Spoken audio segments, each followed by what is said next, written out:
안녕하세요. 북신의 서재입니다. 인생은 멀리서 보면 희극이지만 가까이서 보면 비극이다. 이 말은 20세기 세계 최고의 배우 찰리 채플린이 남긴 말로 유명합니다. 그러나 노인의 사랑과 죽음을 담은 강플 원작의 영화 그대를 사랑합니다를 보면서 이 말을 뒤집고 싶어졌습니다. 인생은 멀리서 보면 비극이지만 가까이서 보면 희극이다 라고 말입니다. 영화는 두 커플의 노인을 통해 삶이 얼마 남지 않은 시간 앞에서 이제야 만난 사랑과 평생을 함께 해온 노부부의 오래된 사랑을 조망합니다. 노인의 사랑이 간절한 것은 그들 앞에 남겨진 한 줌의 시간 앞에서 이별이란 단순한 헤어짐이 아닌 영원한 생의 작별을 의미하기 때문입니다. 자연적인 삶의 종말만이 사랑의 종지부가 된다는 점에서 황혼의 사랑은 숭고합니다. 우리는 인생의 봄을 이야기할 때 늘 청춘의 어느 한 시기를 꼽습니다. 그러나 삶의 가장 빛나는 순간이 생의 마지막에 올 수도 있지 않은가요? 영화 속 김만석과 송이뿐처럼 말입니다. 송이뿐이란 할머니는 평생을 이름도 없이 송가로 살아온 독거노인입니다. 중용간 아버지가 이름을 지어준다 했으나 아버지는 돌아오지 않고 어린 나이에 가난이 싫어 집에서 도망쳐 나온 후 남자도 만나고 아이도 낳았지만 생은 늘 그녀에게 가혹했습니다. 학교 문턱 한 발을 넘지 못해 까막눈으로 한평생을 살았으니 그 신산스러운 삶이야 말해 무엇 하겠느냐마는 그녀는 세상 원망 한 번 하지 않고 곱디곱게 늙어갑니다. 배우지 줍는 것으로 삶을 이어가는 그녀가 어느 겨울 이른 새벽에 고물 오토바이를 끌고 우유 배달하는 괴팍한 노인 김만석과 부딪히게 됩니다. 그 인연으로 이들은 세상 그 무엇도 부럽지 않을 연애를 시작합니다. 연애는 마치 청춘의 전유물처럼 여겨집니다. 그러나 노인연의 사랑도 청춘의 그것과 다를 바 없습니다. 지금은 퇴물인 그들 역시 우리가 통과해온 빛나는 청춘의 시기가 있었음을 우리는 종종 잊습니다. 무엇보다 사람은 나이를 먹어도 사랑이라는 감정은 나이를 먹지 않습니다. 누군가를 생각하고 염려하고 가슴 뛰고 상대에게 잘해주고 싶은 마음은 청춘의 사랑이나 황혼의 사랑이나 여일합니다. 그래서 모든 사랑은 서정적입니다. 생전에 아내에게 한없이 무심하고 인색하기만 했던 만복은 새로이 찾아온 사랑의 대상에게 똑같은 잘못을 반복하지 않는 것으로 생을 만회합니다.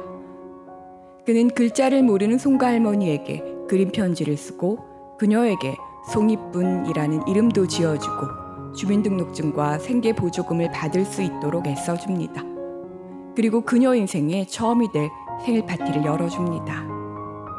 어둑신한 생일 촛불 앞에서 그가 불러준 그녀의 이름과 그대를 사랑합니다 라는 수줍은 고백은 한평생 외롭고 누추하게 살아온 송이뿐 할머니의 삶을 단박에 비춰주는 빛이 됩니다. 언제 만났는지, 누구를 만났는지는 사랑의 위대함을 보증하지 않습니다. 사랑이 위대한 것은 위대한 상대를 만나서가 아니라 사랑하는 마음의 진정과 태도 때문입니다. 또한 누구를 사랑하기에 너무 늦은 나이는 없습니다. 이름을 얻은 송이뿐 할머니는 김만석 할아버지에게 편지를 쓰기 위해 글자를 배웁니다.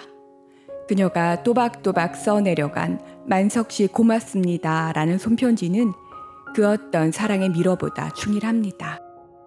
하지만 사랑을 시작하기에 너무 늦은 나이는 없다 해도 이별을 감당하기에 너무 벅찬 나이는 있습니다. 그들 앞에 남은 빈약한 시간 앞에서 죽음이 그들을 갈라놓은 후 혼자 남아 삶을 이어갈 자신이 없기 때문입니다. 송이뿐 할머니가 할아버지에게 고한 돌연한 헤어짐은 그래서 아프지만 그녀가 할 수 있는 최선의 선택인지 모릅니다.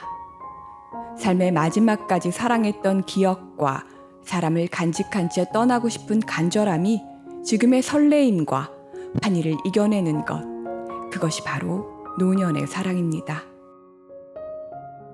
그리고 여기 또 다른 커플이 있습니다.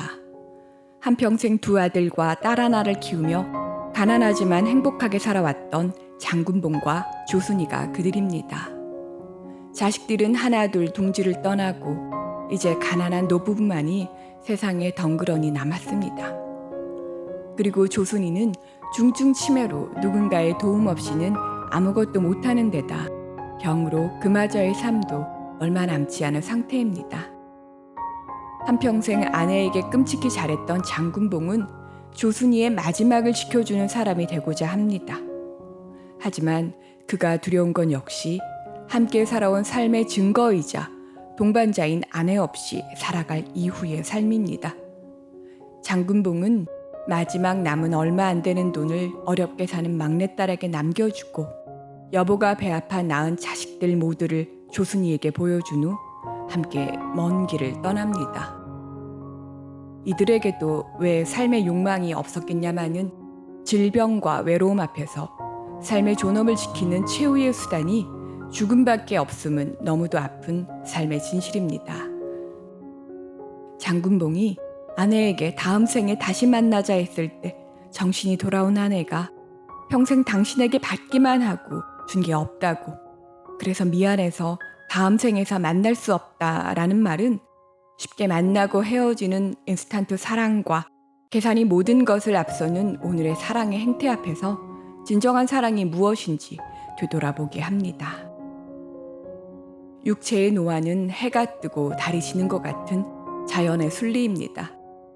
박범신이 은교에서 갈파했듯이 젊음이 주는 빛남이 노력에 의한 산물이 아니듯 늙음이 주는 추함 역시 노인의 죄가 아닙니다. 정해진 시간의 눈금 안에서 살아야 하는 인간은 누구에게나 찾아오는 노화와 죽음이라는 삶의 무자비한 법칙에서 벗어날 수 없습니다.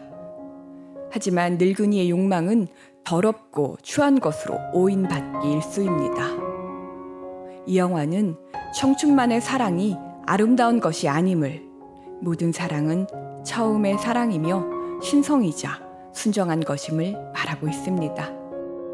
그러나 사랑한다고 해서 그 혹은 그녀가 지고 가야 할 인생의 짐을 덜어줄 수는 없습니다. 사랑은 삶을 구원하지 못합니다.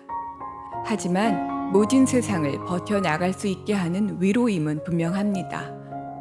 치매와 병으로 고통받는 아내의 십자가를 대신 지고 갈 수 없는 남편이 함께 그 고통을 마감하는 것은 그래서 옳은 선택이라 할 수 없을지는 몰라도 최선의 선택은 아니었을까요? 이들 부부의 죽음을 놓고 젊은이들이 감히 호상이라고 떠들어댈 때 친구 만복이 버럭 화를 내는 건 역시 당연합니다. 죽음 앞에서 좋다는 뜻의 호를 붙이는 것은 산자의 교만이기 때문입니다. 사랑했던 기억들은 내 삶과 공유된 타인의 시간과 공간이 아닐까요?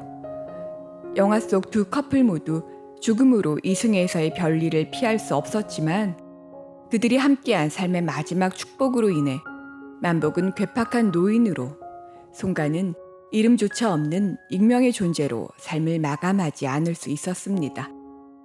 또한 조순이와 장군봉 부부 역시 누군가의 삶에 짐으로 남지 않고 서로의 마지막이 될 수 있었습니다.